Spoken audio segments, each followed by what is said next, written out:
Everyone, I am Hiralal Kumar. Welcome to my channel diamond math tech में आप लोगों का हार्दिक स्वागत है।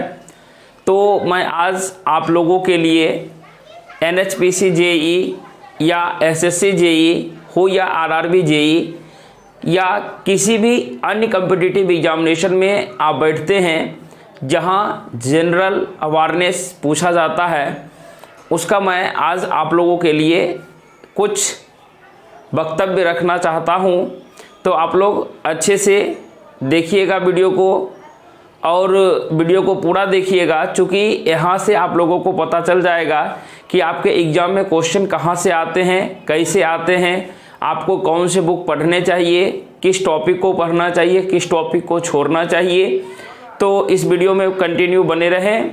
चैनल पर नए हैं तो चैनल को जल्द से सब्सक्राइब कर लीजिए, बेल आइकन को ऑन कर लीजिए ताकि मैं कोई भी वीडियो अपलोड करूं तो सबसे पहले नोटिफिकेशन आपको मिल जाए और आप वीडियो का लाभ उठा सकें। वीडियो को शुरू करते हैं। तो देखिए, सबसे पहले जो लिखा हुआ है ऊपर में जनरल अवेयरनेस लिखा हुआ है, इसमें हम लोगों को क्या क्या पढ़ना चाहिए। ठीक है, चाहे वह SSC का एग्ज़ाम हो, यानी जनरल SSC की बात कर रहे हैं, या रेलवे का एग्ज़ाम हो, NTPC का एग्ज़ाम हो, या ग्रुप D का एग्ज़ाम हो, या NHPC।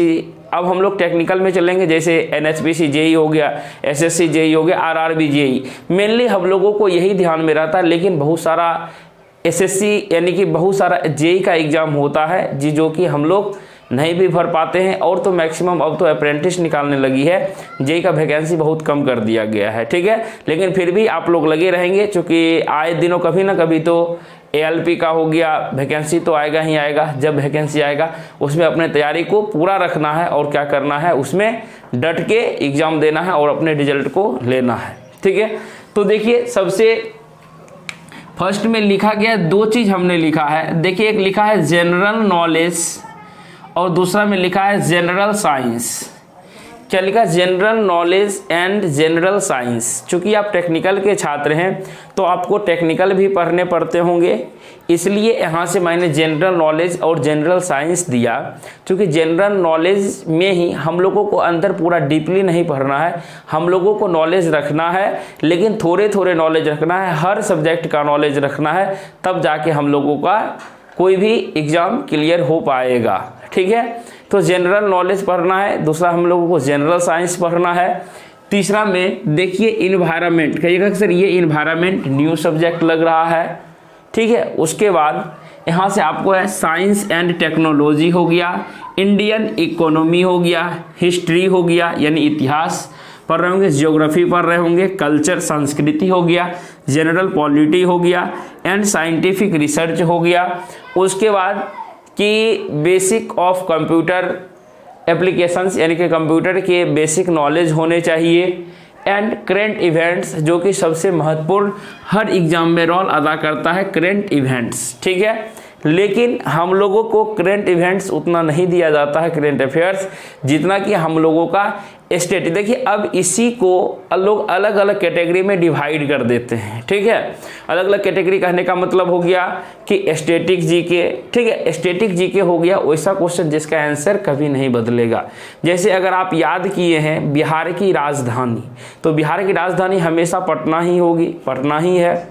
ठीक है, जैसे कि हो गया हमारा राष्ट्रीय ध्वज क्या कहलाता है? तिरंगा कहलाता है। तिरंगा झंडा को किसने डिजाइन किया था? तो ये क्या कहलाता? तो ये सभी चीज़ वैसे क्वेश्चन जिसका आंसर कभी नहीं बदलेगा। ठीक है, तो वैसे क्वेश्चन को भी अलग कैटेगरी में करते हैं। इस कैटेगरी मतलब कि अलग अलग क्वेश्चन को अलग अलग कैटेगरी में रखते हैं। ठीक है, तो जनरल नॉलेज में जो है कि हम लोग जितना भी हमारा बचपन में पढ़ते आए हैं समाज यानी SST जिसको कहते हैं, उससे जितना भी रिलेटेड हो जाएगा वह हमारा जनरल नॉलेज में आ जाएगा। ठीक है, दूसरा है जनरल साइंस। जनरल साइंस जो कि हम लोग पढ़ते आए हैं, जनरल साइंस में क्या क्या पढ़ते हैं? फिजिक्स पढ़ते हैं, केमिस्ट्री पढ़ते हैं, बायोलॉजी पढ़ते हैं। ठीक है, तो ये सभी हमारा किसी में आ जाएगा जनरल साइंस। लेकिन देखिए अलग अलग कैटेगराइज का, जैसे मैंने इन्वायरमेंट हो गया, साइंस एंड टेक्नोलॉजी हो गया, साइंस एंड टेक्नोलॉजी ये सभी भी तो हमारा साइंस का ही ना पार्ट है। तो ये सभी चीज़ भी जो है कि कहाँ से लिया गया हम लोगों को, इसलिए सिर्फ 2 विषय लिखे हैं, general knowledge and general science. इसी के अंतर्गत में हम लोगों का मैक्सिमम सब्जेक्ट कवर हो जाता है। लेकिन कि अब जो है कि आपको अलग अलग करने हैं, तो अब अलग अलग करने हैं। तो जैसे देखिए साइंस एंड टेक्नोलॉजी, अब देखिए साइंस एंड टेक्नोलॉजी में क्या होता है कि समय समय पर कंटिन्यू जो है कि लगातार बदलते रहता है। क्या चीज़ बदलते रहता है कि लोग प्रयोग किया, कुछ चेंजिंग आते रहा, किन्हीं को जो है कि अलग अलग उस क्षेत्र में क्या क्या इवेंट्स में क्या क्या उनको मिला, ये सभी चीज़ जो होता है साइंस एंड टेक्नोलॉजी में होता है। इंडियन इकोनॉमी ये हो गया हमारा, हिस्ट्री जैसे इतिहास। अब देखिए हिस्ट्री जब पढ़िएगा तो हिस्ट्री में 3 पार्ट है। क्या कौन से? एंशियंट हिस्ट्री है, मॉडर्न हिस्ट्री है, मेडाइवल हिस्ट्री है, 3 पार्ट है। लेकिन 3 पार्ट में कौन से पार्ट से हमारे ज़्यादा क्वेश्चंस आते हैं उसको देखना है। नेक्स्ट देखिए ज्योग्राफी पढ़ेंगे। हिस्ट्री का तो कम चांस रहता है, लेकिन ज्योग्राफी का देखिए ये बहुत ही महत्वपूर्ण है। ज्योग्राफी का क्वेश्चन जो है कि आपको बहुत ही देखने के लिए मिलता है। इसमें भी हमारा होता है वर्ल्ड ज्योग्राफी होता है, क्या कहते हैं इंडियन ज्योग्राफी होता है। तो यहाँ से अलग अलग तो स्टेट ज्योग्राफी होता है, यानी कि विश्व का भूगोल हो गया, भारत का भूगोल हो गया, राज्य हम लोग जो पढ़ते हैं राज्य का स्थिति, ये सभी चीज़ हमारा किस में आता है? भूगोल ज्योग्राफी के अंतर्गत में आता है। नेक्स्ट देखिए लिखा हुआ है जनरल पॉलिटी, यानी कि पॉलिटी के बारे में भी हम लोगों को जानकारी, जैसे साइंटिफिक रिसर्च, कोई जो है कि रिसर्च किए, कब रिसर्च किए, इस सभी चीज़ के बारे में जानकारी लेना है कि याद रखना। बेसिक नॉलेज, ज़्यादा डीपली नहीं जाना है। बेसिक्स ऑफ कंप्यूटर एप्लीकेशंस, यानी कि कंप्यूटर एप्लीकेशंस के बारे में भी जानकारी रखना है। जैसे कि CPU का फुल फॉर्म क्या होता है, LAN का क्या वर्क होता है, ठीक है। इसी तरीके से कंप्यूटर का फुल फॉर्म क्या होता है, ठीक है। कंप्यूटर की इकाई, सबसे छोटी इकाई क्या होती है, ठीक है। कंप्यूटर में जिसको हम लोग मापते हैं सबसे बड़ा इकाई क्या होता है, 1 निबल बराबर कितना बिट्स होता है। तो ये सभी चीज़ क्वेश्चन हम लोगों को ध्यान रखना है।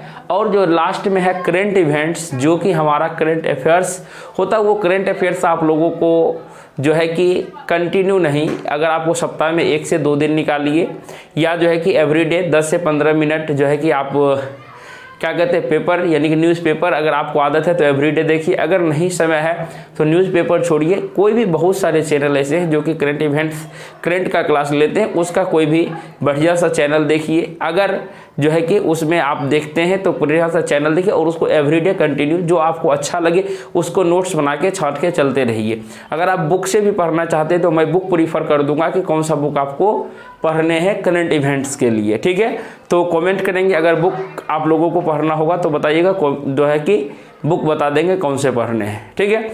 नेक्स्ट देखिए मैंने पॉइंट लिखा है कि कौन से बुक से पढ़े, समझ में नहीं आ रहा है, क्योंकि अभी जो है कि एग्जाम का सिलसिला शुरू हुआ है।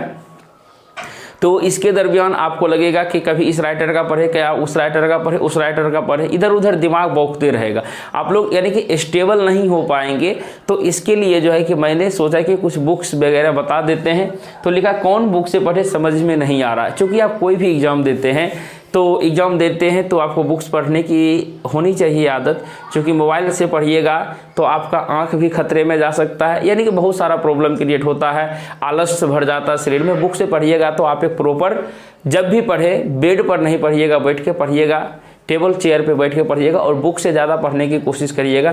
क्योंकि आपका जो टारगेट होगा, क्योंकि आप SSC JEE हो या RRB JEE कहीं भी जाइएगा, जैसे RRB JEE में जाने का हो गया प्लान, या मानिए कि रेलवे ड्राइवर आएगा, उसमें भी फॉर्म आएगा तो भरेंगे सभी फॉर्म।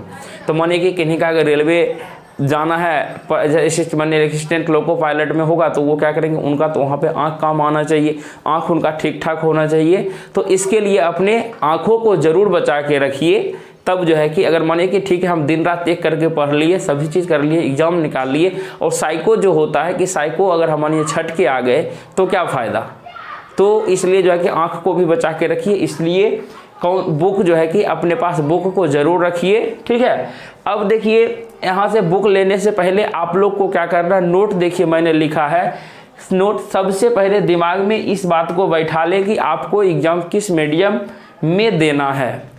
क्या मैंने बोला, सबसे पहले आपको इस बात को दिमाग में बैठाना है कि आपको एग्ज़ाम किस मीडियम में देना है, ठीक है। उसके बाद ही आप बुक खरीदने के लिए सोचेंगे। अगर मेरा मन मेरा मानिएगा तो आप लोग 3 साल डिप्लोमा में जब हम लोग एंट्री करते हैं तो डिप्लोमा करने के दरमियान में क्या होता है कि सभी बच्चे जो है कि चाहे वो किसी भी मीडियम से आते हैं वो धीरे धीरे करके इंग्लिश मीडियम 3 साल में पकड़ लेते हैं और जो है कि इंग्लिश मीडियम वो धीरे धीरे लिखने लगते हैं। इसलिए मेरा मानना ये रहता है कि आप लोग जो है इंग्लिश मैक्सिमम कोशिश करेंगे इंग्लिश मीडियम में ही एग्ज़ाम देने के लिए, थोड़ा कोशिश करेंगे अभी से ही पढ़ने का, तो आपका जो है कि आदत हो जाएगा और धीरे धीरे जो है कि आप लोग खुद पकड़ लेंगे। जिसका नहीं जानेंगे, आजकल लोग डिक्शनरी नहीं रखता है, डिक्शनरी के लिए मोबाइल है, मोबाइल में टाइपिंग कीजिए और उस वर्ड का मीनिंग जिसका नहीं जानते हिंदी उसको बगल में थोड़ा सा छोटा सा वहीं पर हिंदी लिख दीजिए। 1 से 2 बार दिक्कतें होगी, नहीं तो उसके बाद तिबारा जब चूँकि कोई भी चीज़ को जब रिवीजन करिएगा मैक्सिमम टाइम तब ही आपको याद हो जाएगी। तो इसके लिए सबसे पहले आपको डिसाइड करना है कि आपको किस मीडियम में एग्जाम देना है। अगर मीडियम तय कर लिए हैं तो जो है कि बुक अवश्य खरीदेंगे, बुक खरीदना बहुत ही ज़रूरी है। अब देखिए सभी बुक इफोर्ट नहीं होता तो सभी बुक नहीं खरीदना ज़रूरी है, लेकिन कुछ बुक आपको खरीद के रखना ज़रूरी है। जैसे मानिए नॉन टेक्निकल में एक रीजनिंग का बुक खरीद लीजिएगा, कोई भी पब्लिकेशंस का अरिहंत पब्लिकेशन ले लीजिए, सबसे अच्छा बुक रहता है, ठीक है। या अगर मन नहीं है, जब देखिए अरिहंत पब्लिकेशन का बुक ले लीजिए, उसके बाद इसके लिए जनरल अवेयरनेस के लिए आप जो है कि लूसेंट का ले सकते हैं बुक। कौन सा ले लीजिए? लूसेंट ले लीजिए। अगर आप हिंदी और इंग्लिश मीडियम दोनों आता है, ठीक है, हिंदी और इंग्लिश दोनों मीडियम आता है तो आप हिंदी और इंग्लिश जो मीडियम आपको पसंद है आप उस मीडियम का बुक ले लीजिए। या मानिए दोनों मीडियम खरीदना है तो आप दोनों मीडियम खरीदिए, लेकिन पढ़िएगा इंग्लिश को, जहाँ दिक्कतें होगी वहाँ हिंदी को मैच करा लीजिएगा। तो धीरे धीरे कहीं ना कहीं आपकी दिक्कतें सारी दूर हो जाएगी और अपने आप को कहीं ना कहीं आप स्ट्रॉन्ग फील करेंगे, ठीक है। तो ये हुआ कि इसको पढ़ने से ज़्यादा इस बात को ध्यान में रखना, चूँकि देखिए होता क्या है कि हम लोगों के साथ में 2 चीज़ हो जाता है। क्या होता है कि हम लोग क्या करते हैं कि बचपन से ही रहता है कि कभी इस क्षेत्र में जाओ, उस क्षेत्र में जाओ, इस क्षेत्र में जाओ, वहाँ जाओ, वहाँ जाओ, तो आप लोग एक रास्ता को फिक्स करेंगे और वो रास्ते पे चलना शुरू करेंगे तो मंजिल आपको जल्दी ही मिल जाएगी। इसलिए इंग्लिश मीडियम को टारगेट कीजिएगा और इंग्लिश मीडियम पढ़ते चलिएगा। और हाँ, अगर आपको वीडियो पसंद आया, जानकारी अच्छी लगी तो वीडियो को लाइक करिएगा, शेयर कीजिएगा। और आपको और किसी भी तरह का क्वेरी है और कोई भी जानकारी चाहिए तो वीडियो बॉक्स खुला हुआ है, वहाँ पे कमेंट कीजिए और मैं आपके लिए वीडियो लेकर आऊँगा। और हाँ, ये भी बता दीजिएगा कि आप लोगों को जनरल अवेयरनेस पढ़ना है तो किस मीडियम में पढ़ना है, बिल्कुल इसी चैनल पे हम लोग नेक्स्ट वीडियो में। तब तक के लिए जय हिंद, जय भारत।